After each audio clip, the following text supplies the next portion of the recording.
Hello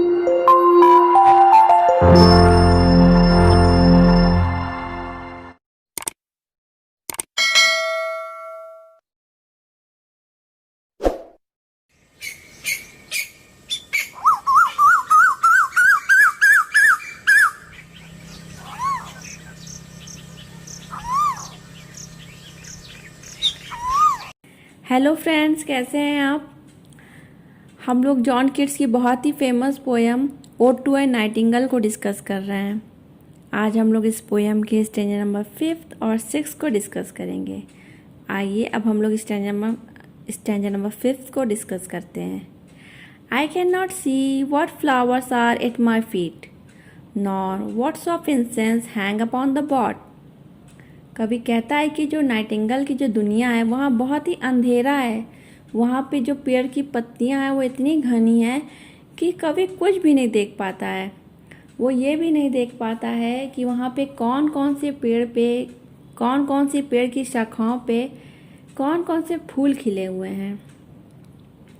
but in embalmed darkness guess is sweet, wherewith the seasonable month indoors, the grass, the thicket and the fruit tree wild।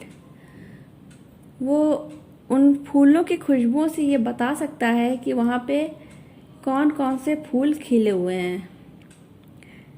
White hawthorn and the pastoral eglantine, fast fading violet covered up in leaves and mid-May's eldest child। वो white Hawthorne, एग्लेंटाइन and violet के फूलों को भी पहचान सकता है। Violet एक तरह का फूल होता है जो मई के मध्य में मुरझाने वाला सबसे पहला फूल होता है। The coming musk rose full of dewy wine, the murmurous haunt of flies on summer's eve. Musk rose एक तरह का फूल होता है जो मीठे रस से भरा होता है। वो उसकी खुशबू से भी उसको पहचान सकता है कि यहाँ पे मस्क रोज का भी फूल खिला हुआ है। वो एक ऐसा फूल होता है जहाँ पे जो गुनगुनाने वाली मधुमक्खियाँ होती हैं वो उनके इकट्ठा होने का फेवरेट प्लेस है। Stanza number 6। Darkling I listen and for many a time I have been half in love with easeful death. इस स्टैंजा में कवि कहता है कि जब वह इस अंधेरे में नाइटिंगेल को गाते हुए सुनता है तो वह इसके लिए, उस पोएट के लिए बहुत ही ब्लेस्ड मोमेंट है इस दुख भरी लाइफ में। Called him soft name in many a muse rhyme, to take into the air my quiet breath, now more than ever seems it rich to die. वो सोचता है, कभी ये सोच रहा है कि ये सबसे अच्छा वक्त है मरने के लिए।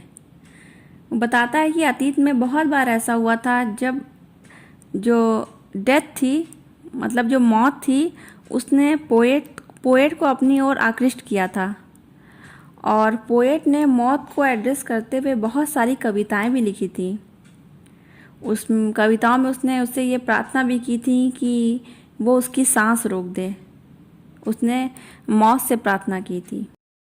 To cease upon the midnight with no pain, while thou art pouring forth thy soul abroad in such an ecstasy, still wouldst thou sing, and I have ears in vain, to thy high requiem become a sword।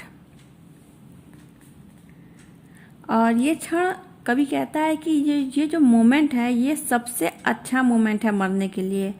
अगर कवि इस time मर गया तो उसकी मौत जो होगी वो दर्द से रहित होगी। मतलब लोग कहते हैं ना कि मरता है इंसान तो दर्द होती है, तो कहता अगर मैं इस टाइम मर गया तो मेरी मौत जो है वो दर्द रहित होगी। क्योंकि इस टाइम नाइटिंगेल जो है वो अपने पूरे कंठ में गाना गा रही है। कवि कहता है कि मरने के बाद जब वो मिट्टी में मिल जाएगा तब भी नाइटिंगेल अपना गाना गाती रहेगी। अगर पोएट ने अपना गीत गाती रहेगी। अगर पोएट की डेथ हो गई तो जो नाइटिंगेल का जो ये गाना होगा वो उसके लिए शोक गीत का काम करेगा। तब फ्रेंड्स आज के लिए बस इतना ही।